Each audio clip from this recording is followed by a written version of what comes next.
14 August ইন্ডিয়ার মহারাষ্ট্রের এক পুরোহিত, নাম তার রামগিরি, গত 14 আগস্ট একটি সমাবেশের মধ্যে, প্রকাশ্য সমাবেশে আমার রসুলের বিরুদ্ধে সে বিষোদ্গার করেছে।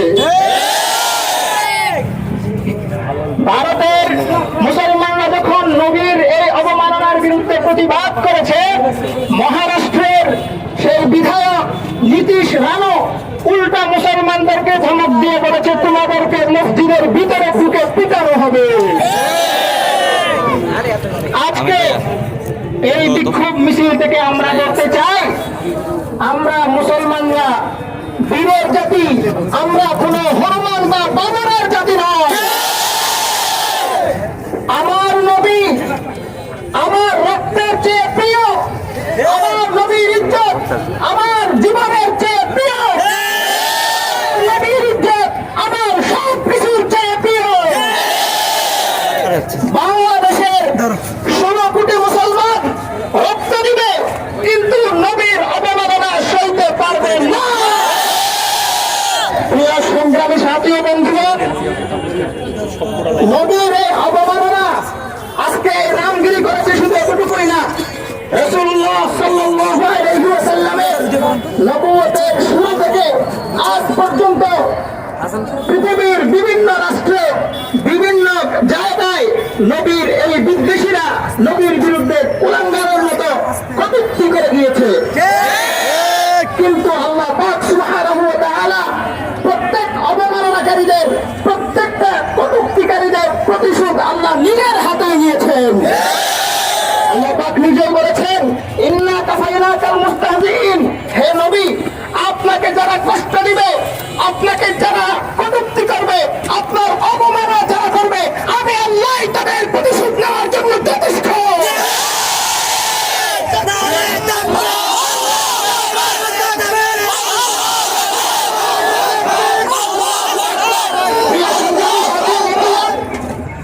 ভারতে নবী অবমাননার ইতিহাস আজকে এই প্রথম না। কিছুদিন আগে আমরা বিজেপির একজন দায়িত্বশীল নূপুর শর্মার কর্তৃক রাসূলুল্লাহ সাল্লাল্লাহু আলাইহি ওয়াসাল্লামের কটূক্তির ইতিহাস শুনেছি। আজকে আবার সেই বিজেপির ছত্র ছায়ায় মহারাষ্ট্রের রামগিরি রাসূলকে আবার অবমাননা করার দৃষ্টিটা দেখিয়েছে। প্রিয় সংগ্রামী সাথী ও বন্ধুগণ, আমি আজকের এই বিক্ষোভ থেকে ইন্ডিয়াকে বলতে চাই, শুনো, আমার রসুলের অবমাননা করেছিল, তুমি ইন্ডিয়ার চেয়ে হাজার গুণে বড় পারস্য সাম্রাজ্য।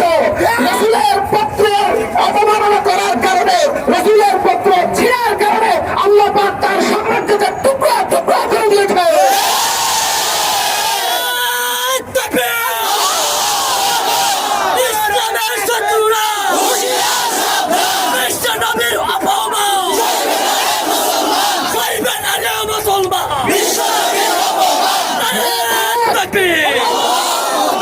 ভারত এবং তার জনগণ, তোমরা শুনে রাখো, তোমরা যদি বিজেপির ছত্রছায়ায়, রাষ্ট্রীয় ছত্রছায়ায় আমার নবীর অবমাননার এই সিলসিলার ধারাবাহিকতা বজায় রাখো, আল্লাহ পাক তোমাদের রাষ্ট্রকেও কিসরার সাম্রাজ্যের মতো টুকরা টুকরা করে দিবে।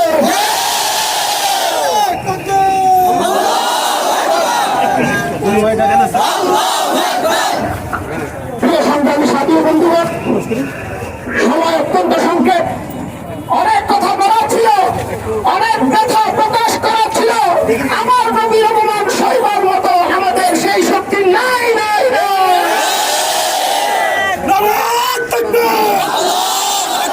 প্রিয় সংগ্রামী সাথী বন্ধুগণ, ইন্ডিয়ার ব্যাপার, ইন্ডিয়ার জন্য আমাদের মুসলমান ভাইরাই যথেষ্ট, কিন্তু আমরা সীমান্তের এই পার থেকে এতটুকু বলতে চাই, আমার ইন্ডিয়ার কলিজার মুসলমান ভাইরা, ইন্ডিয়ার মধ্যে তোমরা একা না, বাংলাদেশের মধ্যে এবং সারা বিশ্বের রাষ্ট্রের মধ্যে আমরা তোমাদের সাথে আছি।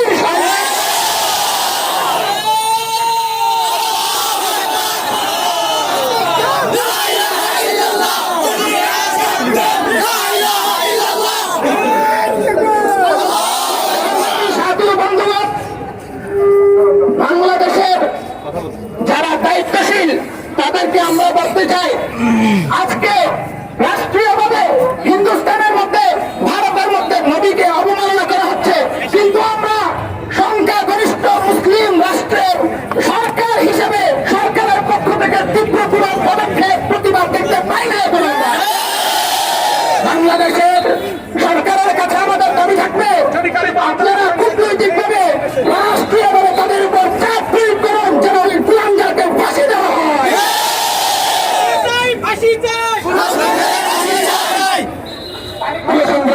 বন্ধুগণ, সাথে সাথে আমাদের ভুলে গেলে চলবে না, রসুলের অবমাননার এই ইতিহাস শুধুমাত্র হিন্দুস্তানে বা ভারতের মধ্যে রচিত হয় এতটুকুর মধ্যে সীমাবদ্ধ নয়, বরং আমাদের 7,000 আউলিয়া 360 আউলিয়ার এই বাংলাদেশের মধ্যে কিছু কুলাঙ্গার মাঝে মাঝে আমার নবীর অবমাননার কাজে লিপ্ত হয়। আজকের এই মঞ্চ থেকে আমরা তাদেরকে হুঁশিয়ার করে দিতে চাই, বাংলাদেশের মাটিতে ভবিষ্যতে যদি কোনো কুলাঙ্গার আবার নদীর বিরুদ্ধে কোনো ধরনের কটূক্তি অবমাননা করে আমরা তাকে ছেড়ে দেব না।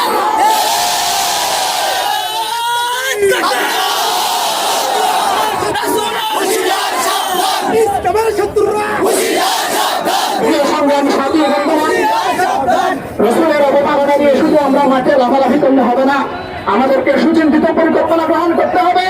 বাংলাদেশের রাষ্ট্র যেন রসুলের ধারক বাহক হয়, রসুলের ইজ্জতের ধারক বাহক হয়, কোরআন সুন্নাহর ধারক বাহক হয়, রাষ্ট্রীয়ভাবে যেন আল্লাহ রসুলের ইজ্জত রক্ষা হয়, আল্লাহ রসুল যা নিয়ে এসেছেন সেগুলো যেন রাষ্ট্রীয়ভাবে বাস্তবায়ন হয়, মুসলমানরা যেন সেগুলো নির্বিবাদে নির্ভয়ে পালন করতে পারে।